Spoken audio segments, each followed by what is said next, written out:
Okay, so hello everyone and welcome to the LOCO Festival. It is a pleasure to have you here. We hope that you find this event is just what you're looking for. Right now, we're going to start our conversation on Asian American, and Pacific Islander topics. I am Marisol Marcin. I am a professor in global studies, and I am one of the organizers of the event. And I am just going to let the two leaders of the event to introduce themselves. So Regina and Shilin, you go. Thank you so much for being here, and thank you for all you do. Thank you, Marisol. Thank you very much for the warm welcome. My name is Regina, and I'm here with my co-facilitator Xiling, and we would first like to give thanks and recognize the festival coordinators, partners, and directors for this opportunity to share our experiences and to engage in a meaningful conversation that is quite timely on Asian American, and Pacific Islander issues, particularly now that it's May and it is Asian American and Pacific Islander Heritage Month, and a good way to recognize that in conjunction with the philosophy and mission of the LOCO Festival, that we think that's a great way to include different perspectives and different lived experiences and trajectories and identities of so many different people that make up our college community, our larger community, and our global community, because we come from so many different places and see the world in many different ways. So we are grateful for that opportunity. We're going to facilitate a conversation where we want everyone to feel welcome and safe to share their perspectives, ask questions, and have really a meaningful engagement where it will have an organic flow to it. So with that being said, I'd love to have my co-facilitator introduce herself, and then I will reintroduce myself before we get started. First, I want to thank everyone take time to join our discussion. My name is Xiling, and I'm a current PhD student in system science in Binghamton University. I used to be language like ARS for the lesson group, and I really love the environment when different people sharing their perspective and different view of the world. And so today our specific topic will be Asian American, and Pacific Islander. In the past years, the topic of ethnicity got more attention than any other time. For Asians who are living in US, they were having a very difficult time. Today, we would like to create a safe space where students, faculty, and community members can discuss the recent events that against Asian American, and Pacific Islander communities. So everyone, please feel like free to share your story, and this is a safe space, and we would love to know you as a person, and we'll also share our own story as an Asian. Thank you, Shilin. And so just as Shilin mentioned, I too am a part of the Languages Across the Curriculum program, where I engage with students and their endeavors to globalize their perspectives by applying another language and culture to any curriculum and topics. So in this case, I bring forth my Asian identity to the forefront of many topics, and the way I see and move through this world, through the campus, virtually right now due to the pandemic. And for me, it was a very meaningful opportunity to be a part of such an event, as I am a daughter of refugees, and I am very much in touch with my Vietnamese heritage, as well as understanding the nuanced context as having the title as a Vietnamese American, and what that might mean when I present myself to the world, because oftentimes I do get confronted with feelings of foreignness and otherness, and not exactly being part of the American landscape, although I identify as American, and I know that other people may not view me as such. So it's definitely something that I've been grappling with as a child, and all the way to our current times right now, where we are really having conversation as to who we are we are having an opportunity to find ourselves for the very first time, really, because a lot of our experiences have been in the context of conversations that were had around us, about us, and that we weren't part of those definitions at an earlier time. So right now, it's really a moment to engage in that. That's great. Thank you, Regina, for sharing your perspective. So I guess we can start with introduce ourselves. And from me, I'll start, and then each we will call the name by the list of participants. And we hope you to share a little bit about your background and why you are here.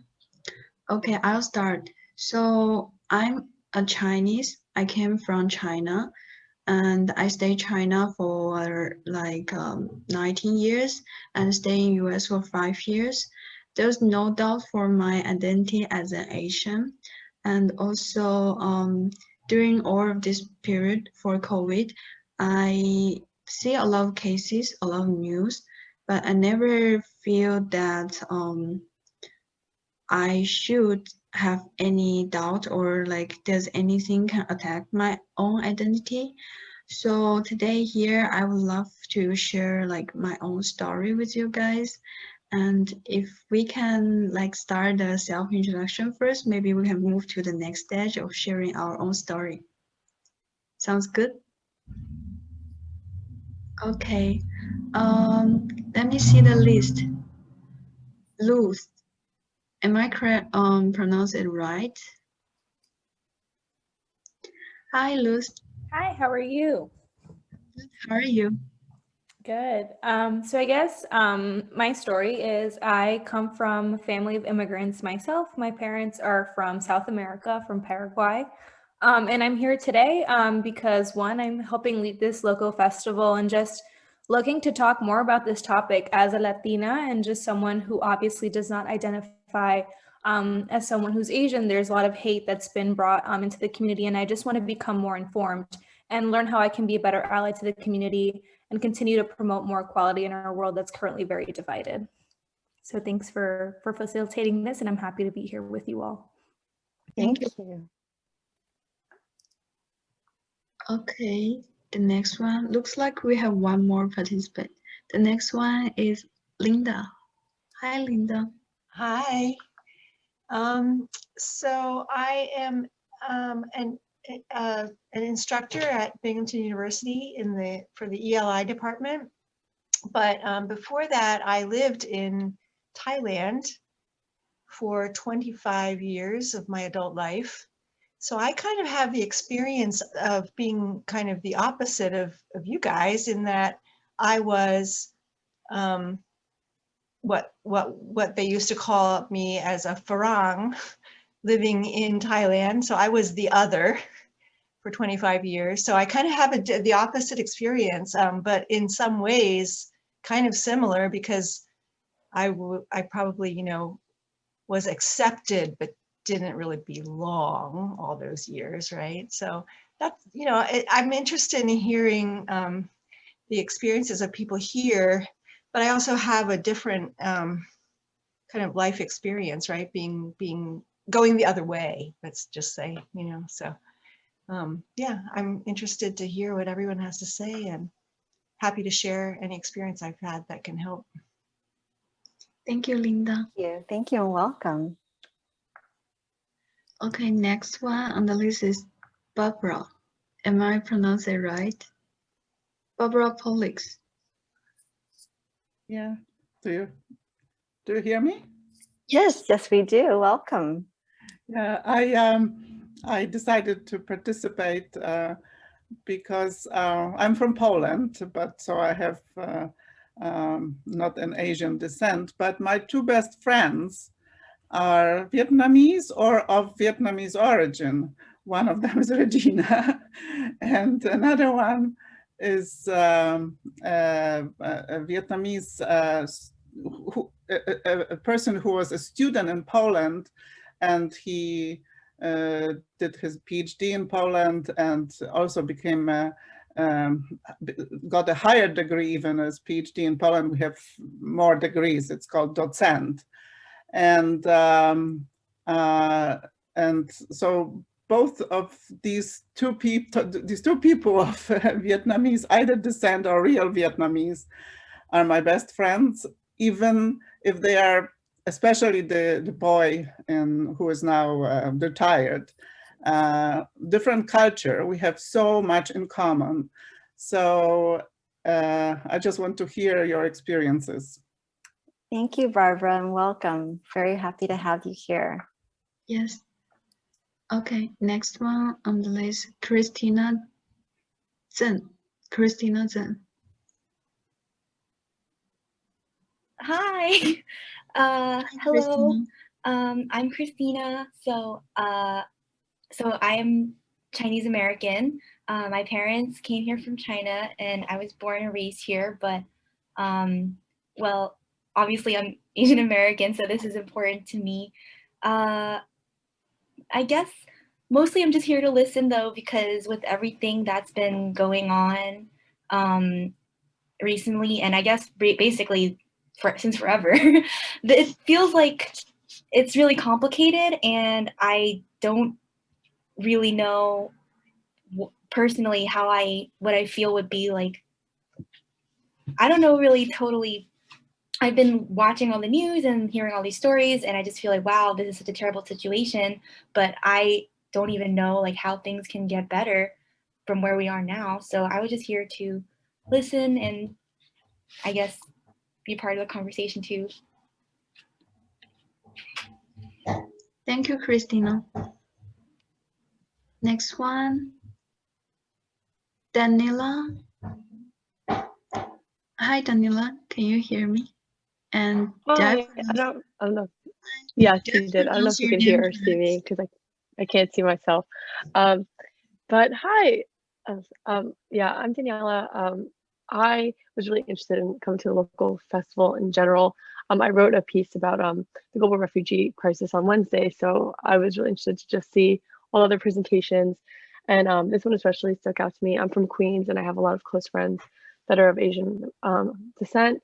And I just want to be the best ally and listener possible. So thank you guys for this experience and to help me be better.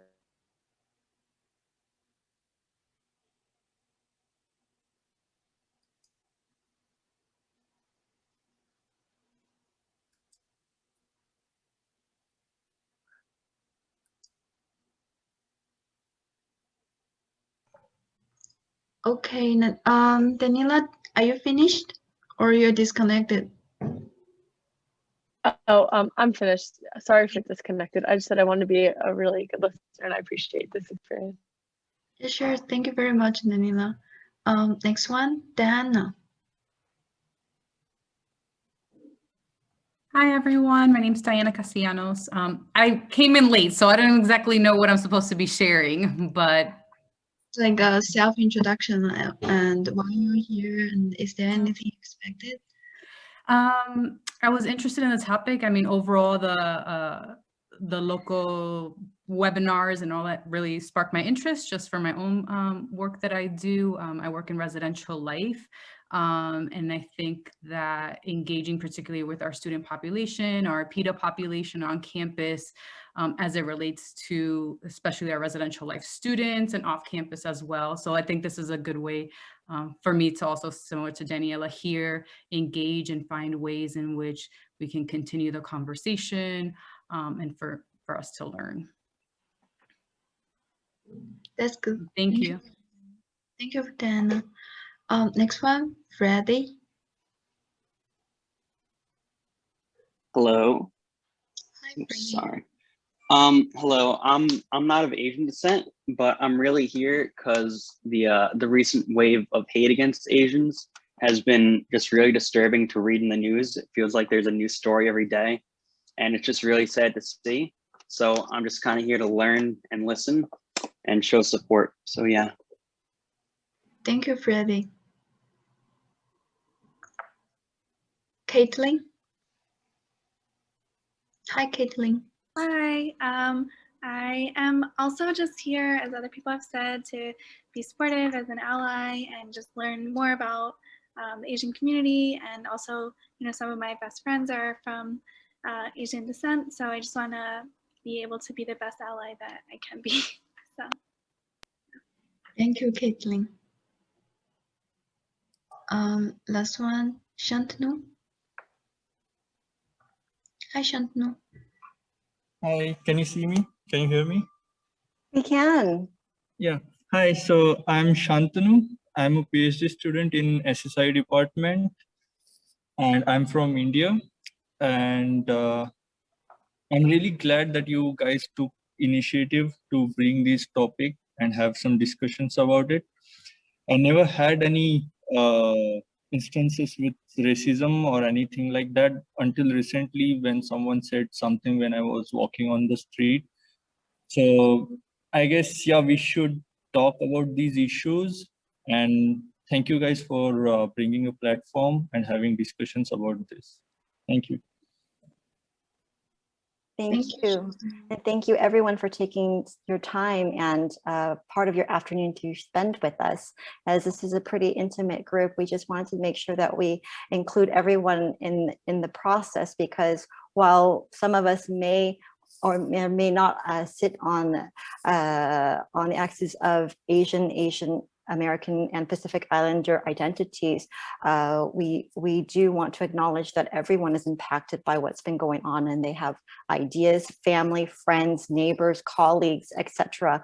And we are in a tumultuous situation where the conversation needs to be had among all people, among all ethnic groups, among all racial groups, so that we have real feasible pathways to move up and out of the cycle that we see ourselves in at this moment. So thank you very much for sharing a little bit of why you all tuned in today, because it does take time and effort on your part to do so. And so Shilin and I are very, very grateful for that.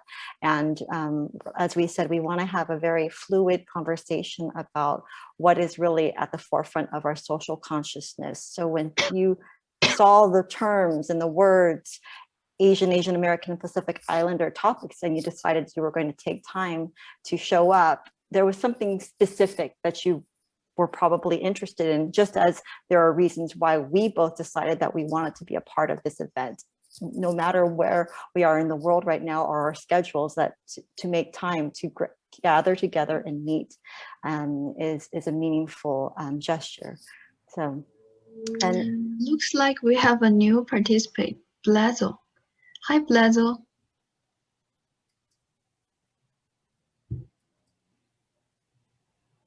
Hi, Blazo. Would you like to introduce yourself? We just like go around the Blazo. Oh, okay. I didn't know this works.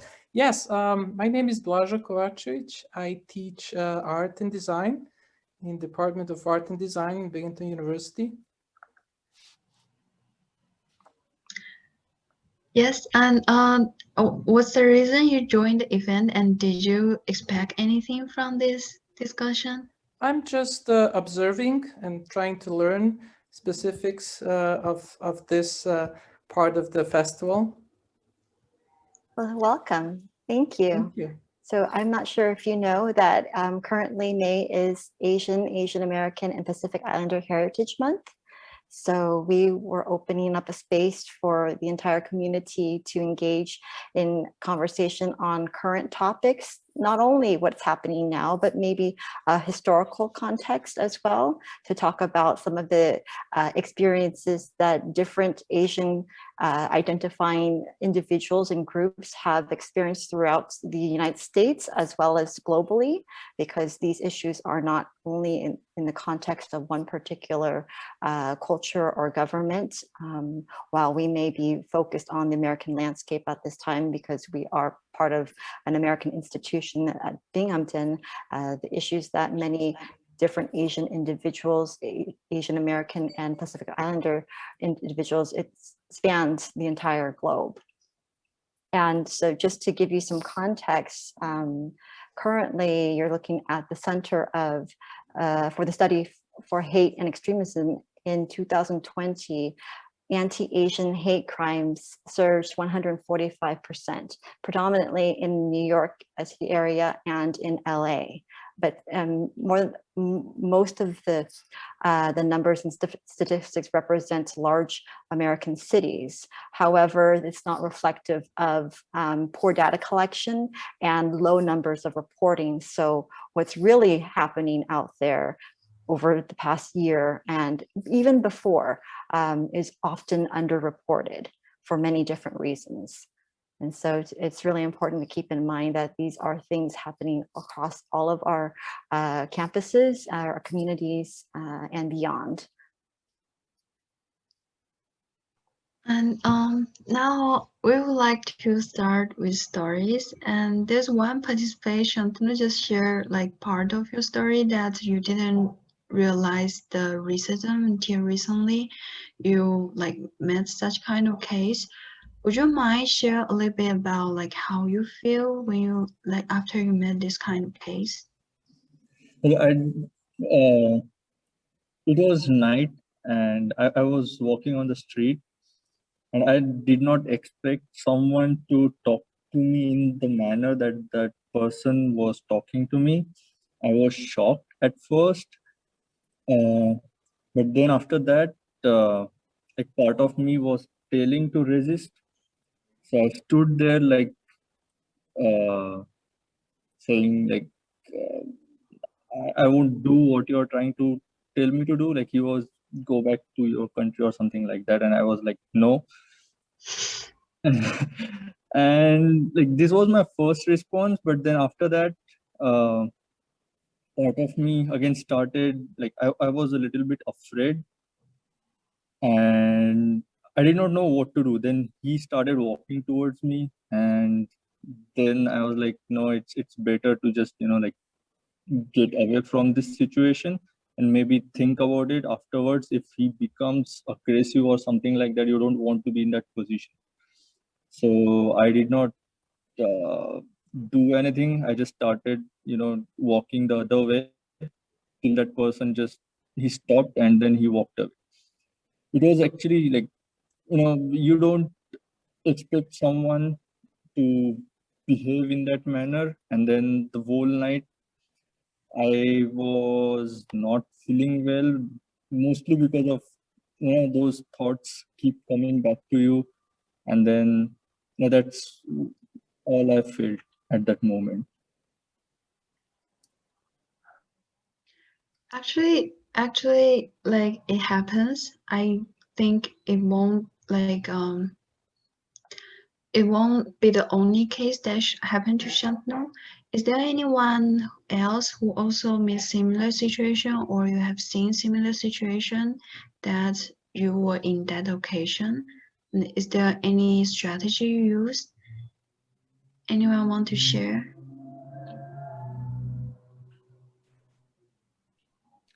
So I am Colombian.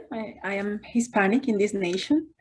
And I have found, sadly, that in the countryside of upstate New York, there is a lot of resistance to people who do not look like a Caucasian person. So, or that their English sounds like it has an accent. So I have found resistance. When I am speaking English, sometimes people say, oh, I can't understand. And I am thinking, I mean, we could speak in Spanish if that makes it easier, but I am hoping that people acknowledge that this is my second language and that in me speaking the language of this nation, one of the languages of this nation, because it has many, I am honoring them, and that in return, I would hope for respect. So what I have done is I keep silent because, as Shantanu said, you do not want to expose yourself to become a victim of hate. So I don't know that there is a better strategy because it still leaves you angry and it leaves you frustrated, but it seems like silence may be the only thing you can do in some of those situations. Thank you. Marisol, thank you very much for bringing that up and for sharing your lived experience. Many Asian American, and Pacific Islander identifying individuals share in your sentiments, particularly in the silence and the invisibility, and sometimes forced invisibility that they put on themselves so as not to aggravate a situation.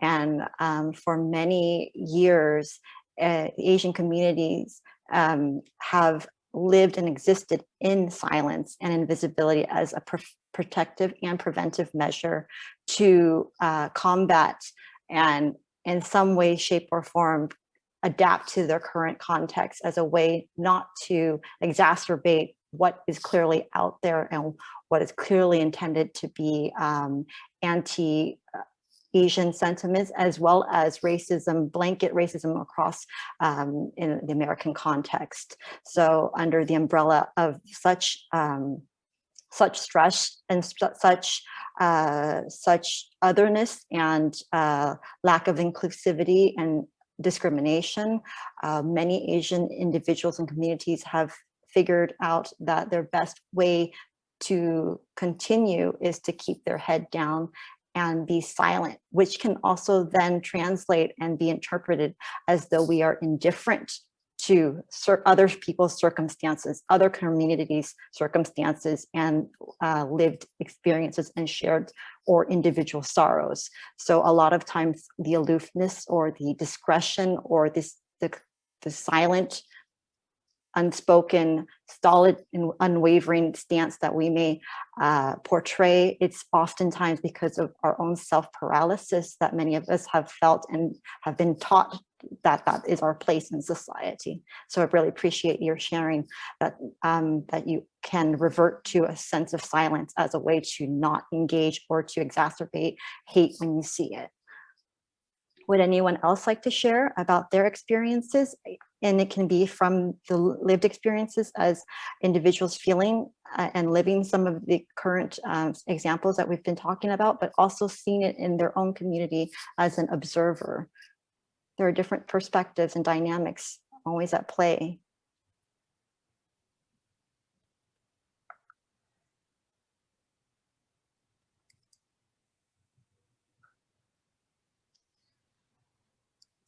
Okay, maybe I can start sharing one of my story.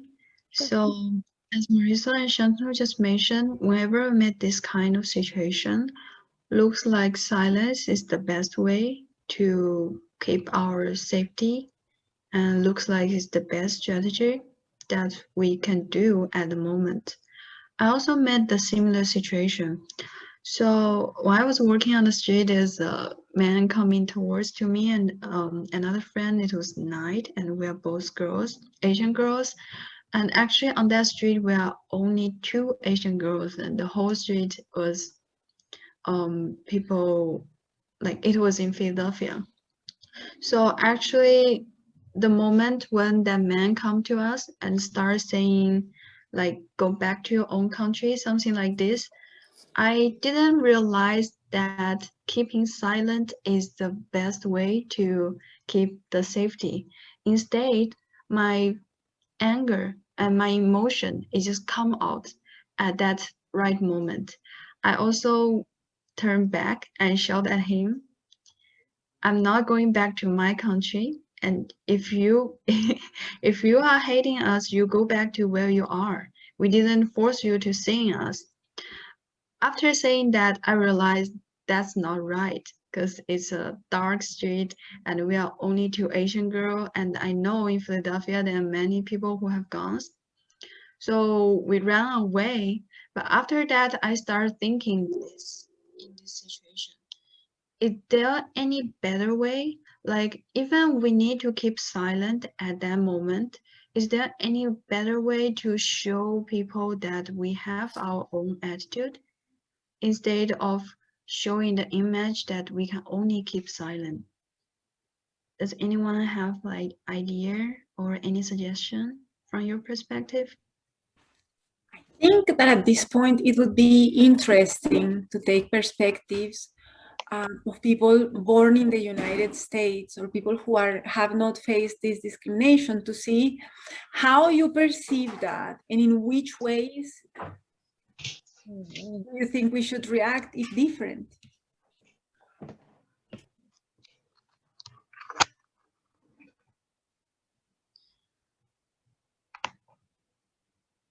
Let's rephrase this in this way. For example, we have many like students and participants who are not Asian.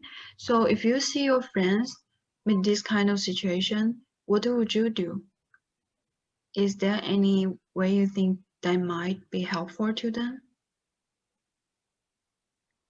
I am trying to parse two different situations. You know, my husband is from Thailand, and so sometimes some of my family members actually make, I guess I take them as snide remarks about his language, like, oh, you've been here 10 years, why isn't it better? Kind of things. And I approach those people as people who we have relationships with. And I can teach them, you know, like gradually I can point out how that, like, you know, I have strategies that I bring up about language learning and things like that. But the situation that you were talking about, Shilin, was perfect strangers just coming up to you. And in that situation, I don't really know if you can teach them. Like, they're not looking for a teachable moment, you know, they're looking for confrontation. And so I think we have to separate, like, if you talk about our friends, you know, how do we deal with when we see our friends? If our friends are in that situation, or we're in a social situation where there are teachable moments, we have voice to do that, right? To say, well, you don't really understand the situation. Let's look at it from other people's perspectives or whatever. But in the situation that you were in, I think, you know, as someone who's traveled around the world, yeah, I've kept silent many times, right? When I'm in the a minority situation, and I think of my safety, you know. So I think we're talking about two different kind of things there. And most of those interactions are usually somewhere in the gray area, right? They're not in the two extremes, or they can be in some liminal space where you're not sure if it is exactly an aggression or a microaggression or a way to destabilize and discriminate and marginalize those different experiences and identities and ways of living and moving through the world. And sometimes it's in those moments where it's the most profound and most important time to speak up, and speaking up looks differently for different people. And also it's generational as well, because a different generation has a different perspective on how conflict resolution and management, peacekeeping and management styles are, and a different generation may consider that that's too passive, and that there needs to be more engagement and more rebuttal and refusal, rejection of what is happening in different ways that can maybe be commensurate with how they were being affronted in the first place. So it's really complex and nuanced. And when you add the Asian American and Pacific Islander components to it, particularly when the cultural values that value discretion and value modesty and value different ways of keeping things maybe at a stoic level, or not showing as much emotion and reaction, come into play. Our cultural makeups and how we were raised also imposes another level of sometimes restrictive behaviors or ways of thinking. I remember for me, the first time that I spoke out was in a situation that was very subtle, and it was actually done with 3 people, myself and 2 other individuals, and it wasn't aggressive. It was really a matter of language and context. And a person came up to me or listened to me speaking in another language to another person, which happened to be French. And that person came up and intruded in our space in a triangulation and just said, "What language are you speaking?" "Chinese," and blurted it out like that. And I said, "No, I'm not speaking Chinese. We are speaking French, but perhaps my racialized identity leads you to believe that it's the Chinese language, but I'm not exactly sure." perhaps could that be the case? That was the first time in my 30s that I had ever spoken out and took a stance for myself. And I was proud of myself, but I was reverberating with fear and shame and adrenaline, in a sense that maybe I overstepped my normal boundaries of how I should be reacting to such an affront, because I understood that it was racialized. I understood that that person was already understanding that I didn't belong there. And then they went and started to talk to me about what it was and why did I speak French and why was I doing this. And then I then had to justify that context if I were even to engage. So it's very difficult and nuanced from context to context.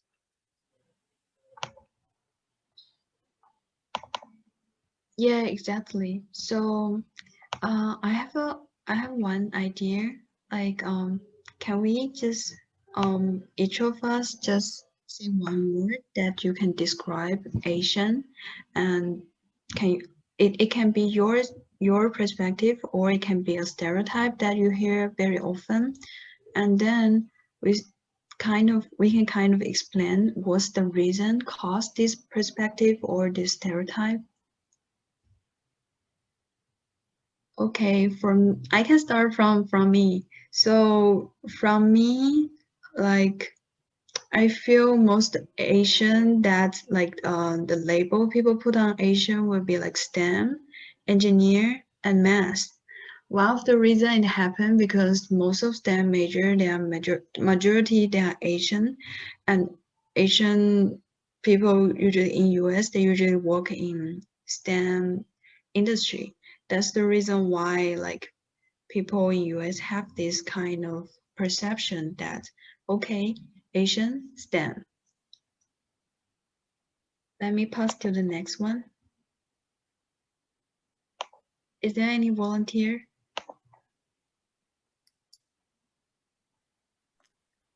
I think we hit on it, but passive, quiet.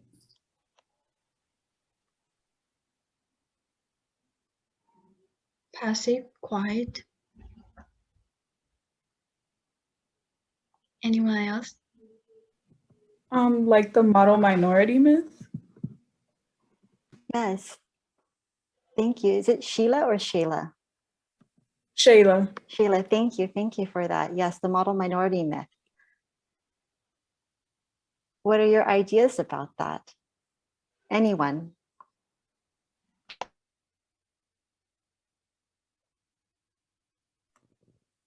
That it's a myth. But that, I think in some, at least from my understanding, can, I think particularly within Asian communities, right, can separate in some ways, right? Or make folks think like there's only one way in which Asian folks can present themselves or be, and doesn't discuss the multiple ways or multiple identities Asian American and Pacific Islanders have. Absolutely. I think when we talk about the model minority myth, it's important to consider it as a mechanism to create space and divide between different communities and different communities of color specifically, because it's used to drive a wedge between other minority groups as a way to hold up one particular minority, that being Asian, as having reached a certain level of success, wealth, respect, status, et cetera, in different domains. And that, since this has happened, therefore, those who have not, there's something inherently wrong and needs to be criticized from within and reevaluate from within, rather than it's actually upholding and really valuing the contributions and accomplishments of Asians. It's not meant to be laudatory, but really more as a mechanism that it has quite detrimental consequences for everyone. Shayla, is your hand still up? I see. Please join the conversation. I think that's that's Daniela. I said that That's Daniela. Oh, sorry. I'm so sorry.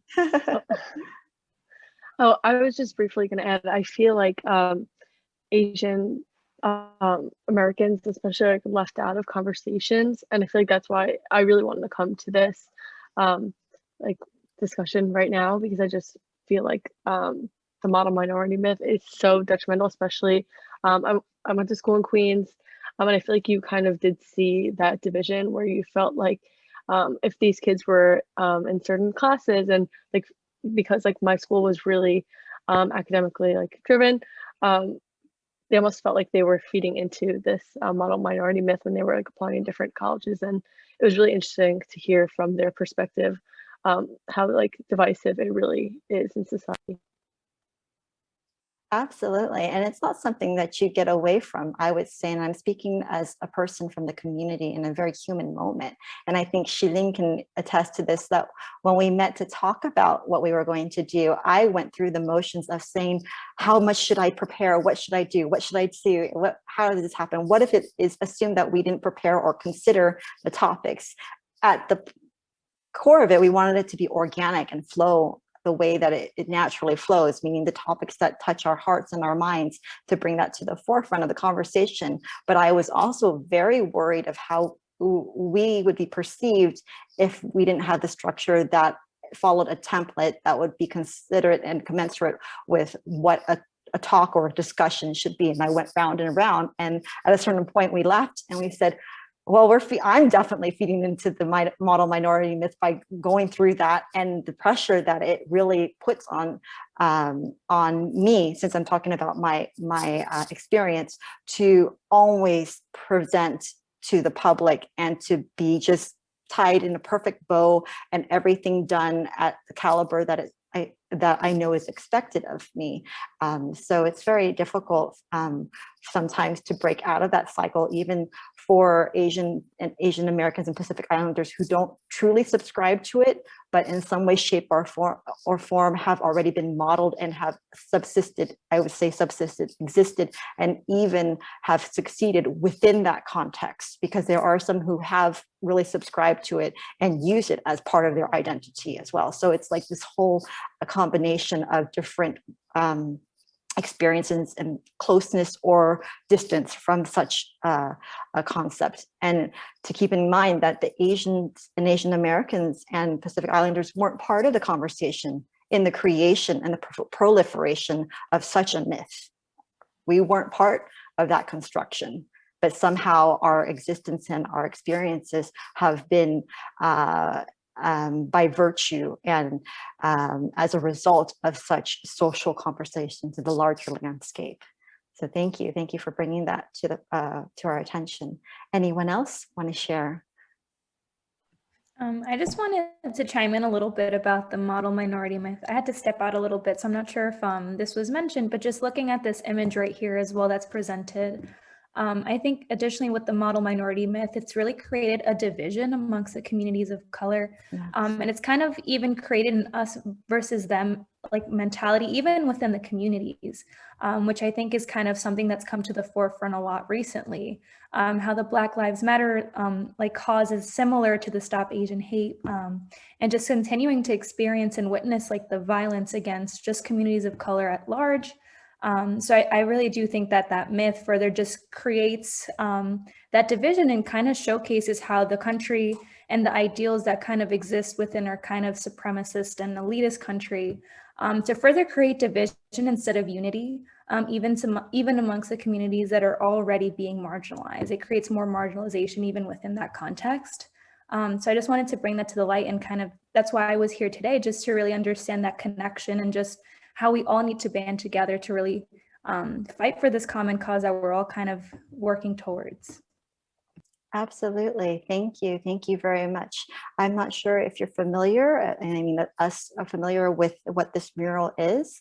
This is part of the From Harlem to with Love mural project in New York City, in Harlem. Obviously, close to Columbia University. In fact, it is on a building that is owned by the university, where it really highlights the shared activism, shared struggles, individual, no doubt, but also shared in the context of finding commonalities and ways to be solid and unwavering and show solidarity, though we have different lived experiences and different ways of seeing the world. And this is Malcolm X and Yuri Kochiyama. There's a long history of their shared activism and mutual respect that also bring to the surface, to the forefront, that issues when we talk about Black Lives Matter and Stop Asian Hate, that you don't have to support one at the detriment of the other, that you don't have to choose. It's not binary, it's not one or the other. There are shared issues, there are singular issues, there are opportunities for solidarity, but there's also a need to highlight and recognize past tensions and past misunderstandings and ways in which one community may have felt that they were not supported by the other. And this is in between, but since this mural specifically shows two iconic figures, I would speak between those two. So it really is important that we understand that shared suffering and oppression, we do not mean to say that we had the same. No doubt that the American, Asian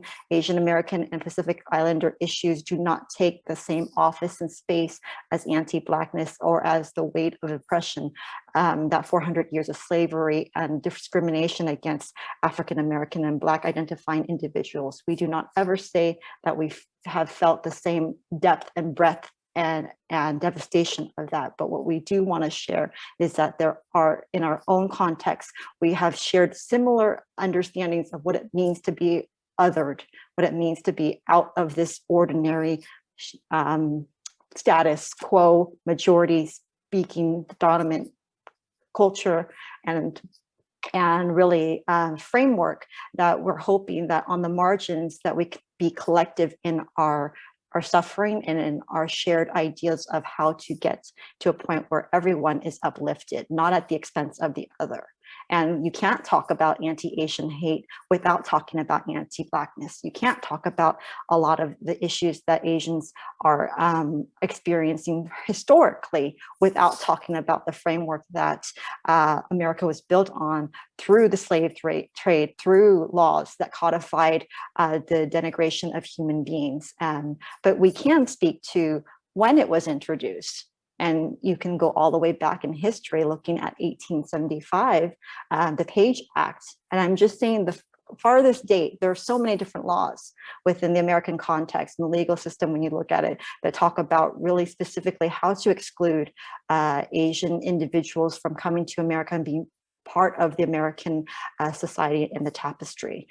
You have, obviously everyone might be familiar more so with 1882, the Chinese Exclusion Act, but the 1875 Page Act really spoke to the immoral nature of Asian women, specifically Chinese women. So wanting to exclude and codify in law when it's language-based, where you have a set of policies that exclude, one that dehumanizes the female body, the Asian female body, particularly Chinese female body, and force laborers to come to the United States and to seek immigration status. And then you see this trail of laws that cascade and snowball into a larger exclusionary practice for many different parts of Asia, including the 1907 Gentleman's Agreement, which was between Japan and the United States, which unofficially limited Japanese passports issued and immigration status in America, vice versa, or they wouldn't want it to be codified in a formal agreement, which also impacted Indians coming to America as well. So it's really a historical context, again, under the scope of never considering or saying or appropriating 400 years of slavery and other laws that have specifically excluded and discriminated against African-American communities. But we wanted to make sure that that's said outwardly as a way to bring together all communities to find a solution. Yeah, thank you very much, Ranjana, for sharing all of this very high perspective from historical event and to what we are going through right now. Actually, today the reason we have this discussion is to provide like a space for everyone to share and to make people who have been going through racism to feel that you are not alone, and we are all here to like support each other. In the history of like especially Asian ethnicity, we are known as being silent and being humble. We never have the moment that like we stand up, like support each other. This since this time, the Asian hate, it might be the first time historically we let people hear our voice. So if you have ever went through any racism situation, we want to let you know that you are not alone, and there are many people went through the same situation, but we don't want to turn it into another form of hate. It was hate, Asian hate, it was black hate. We don't want to turn it into white hate or anything. We want to stand out of that personal kind of hating emotion. Instead, we want to look at in the future what kind of strategy we can do. And even in the future, if our children living in this society, how can we teach them to get along with the society? How should they treat each other to make them feel stronger in this society? So that's the main purpose of our discussion. If any of you have like any idea or suggestion want to bring up, you're more than welcome. Is there any like anyone who have met situation like little kids, they have looking at the racism and they like a little bit like confused about the situation?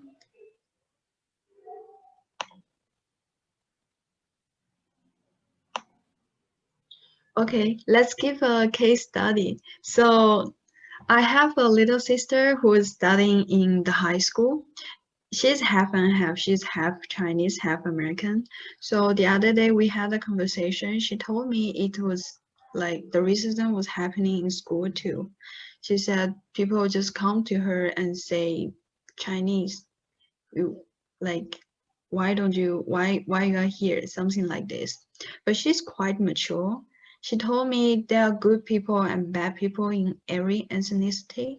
So we don't want to make it like target at any specific demographic. We want to know how to deal with ourselves. She said, I'm proud that I'm half Chinese, half American, because my mom come from China and I have 17 years experience living in China.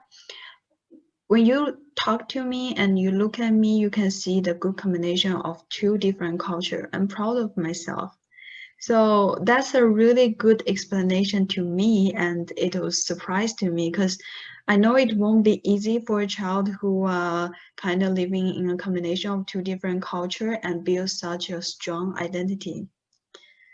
So I would love to know like if any of you would have like help any child in this case, or help anyone in your life to clarify their identity or meet similar situation.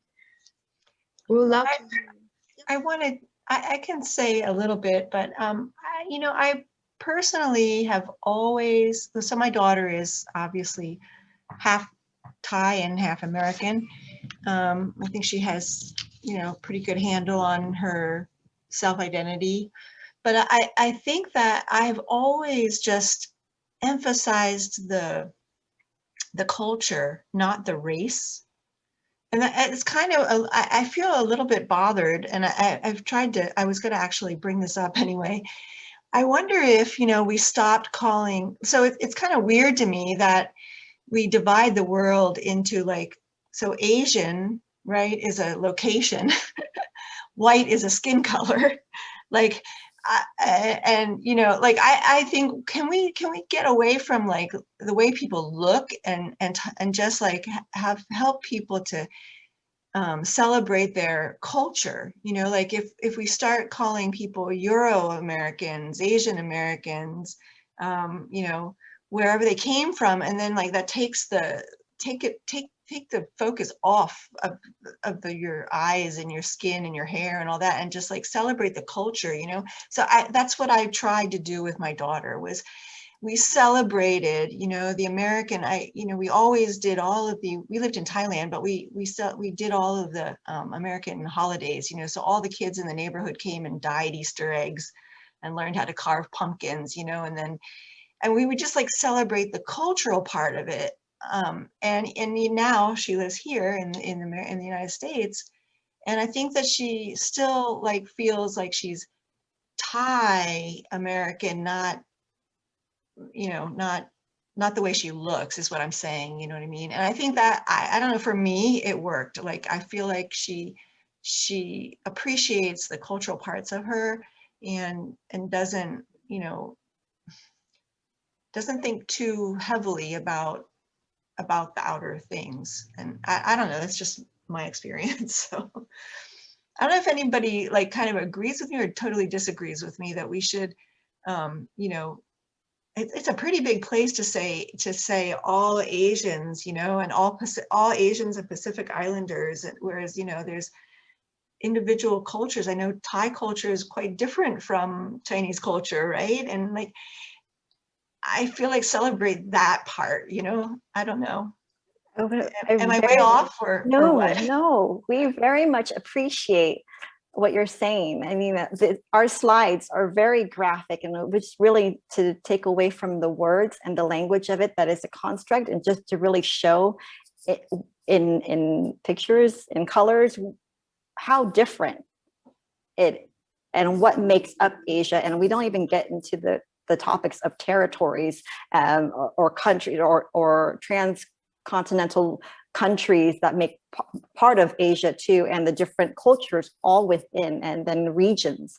Absolutely. I think you touch on some very important issues that we don't often get a chance to talk about as Asians, Asian Americans, and Pacific Islanders. It's really hard to say all of those words together. Usually it's just AAPI, but then that kind of denotes the fact that everyone might be American through their legal status or their immigration status in that sense. And we don't want to assume that that's the way it is.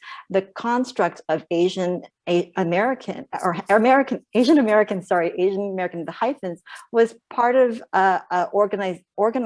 political organizing within the late 60s and early 70s, as other communities of colors were organizing themselves for political representation, power, and really to be acknowledged within the societal construct. So even that conversation, Asian Americans were told that in order to be part of the process and to have gravitas in the American landscape politically, they had to organize.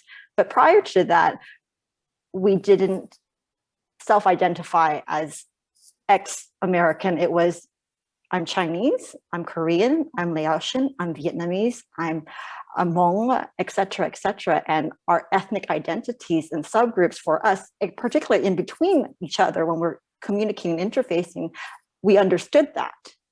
And that hyphened identity and label was something that was really part of another conversation that we weren't a part of.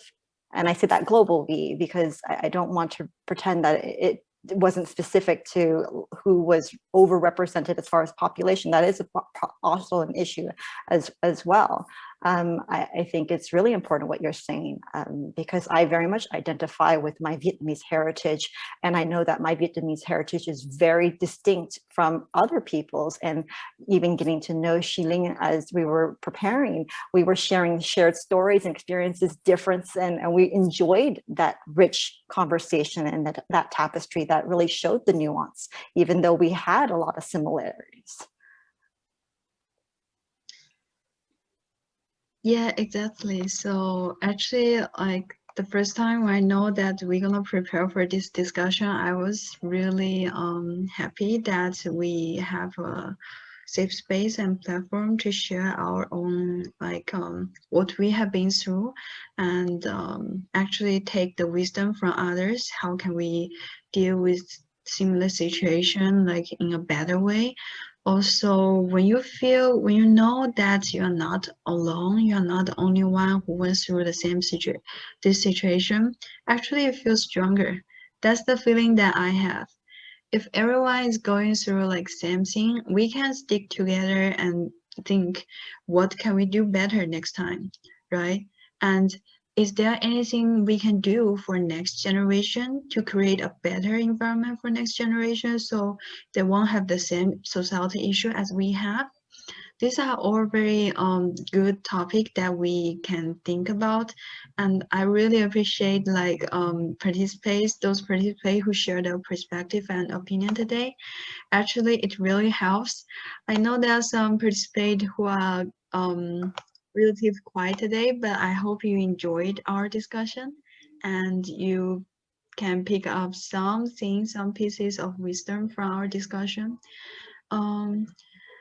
In the end, I would love, maybe Regina can introduce the LXC program a little bit, that and share some resource that if any participant would like to know more about us and more about this topic, we can continue our conversation. Wonderful. And I'm going to take just a word before Regina. Thank you so much to everybody for being here. Thank you, Regina, and thank you, Shalene. They, of course, are going to close the event, but I'm going to send you right now a survey. This is a survey where I'm asking you to tell us where you live now, what your hometown is, and what are your ancestral homes. We're doing this because we are going to have a map in our website pointing with points to where we are all from. And the idea is to show that although we are having this conversation in the United States, and maybe many of us are here right now, in reality, we come from everywhere, right? So I am encouraging you to please click on that form and share share your information. If you add your email, then we're going to be raffling some good mementos of the festival, some t-shirts, some water bottles, and some other things. So please follow up with that. And thank you. I'm giving back my word to Regina. Have a wonderful day. Thank you, Marisol. We'd like to thank all of you all for taking time out of your day to share with us, to really step into the space and to listen, even if it was just to hear what's going on. At the end of the day, we're always looking how to move upwards and outwards from the current situation and looking at feasible solutions. First and foremost, thinking to have a conversation with those around you about their experiences and having an opportunity to hear from their perspective, their own identities, rather than relying on what other definitions and understandings and concepts and frameworks are for many of the Asian identifying individuals is really an important component, because for the first time, we're at the forefront of national conversations and international conversations. And it's a very unnerving space to be in, because in all the years I've been part of the American society, I've never really had anyone ask me about what it means to be Asian. So while we may be slow at figuring out our ways to gather and organize and then move forward, also because we are individual and there's so many nuanced experience that it has to take time, really having that conversation, speaking out when you see people discriminating against anyone.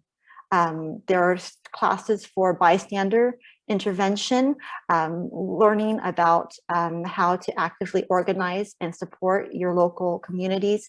We do have a list. I can share that with Marisol later on, but also learning about the perspectives of literature, artwork through the eyes of Asian Americans and Pacific Islanders. They're so diverse. They're so rich and they're so different from one another, and yet there's a thread that's woven through that is quite lovely and shows the humanity of us all. And at the end of the day, that's really why we're all here, is to highlight our humanity and to really find a way to connect all of our experiences together towards a productive and meaningful, uplifting way out of out of the woods. So thank you very much. Thank you, Marisol, again, for the opportunity to be a part of the LOCO Festival on behalf of Shilin and myself. We really appreciate the space.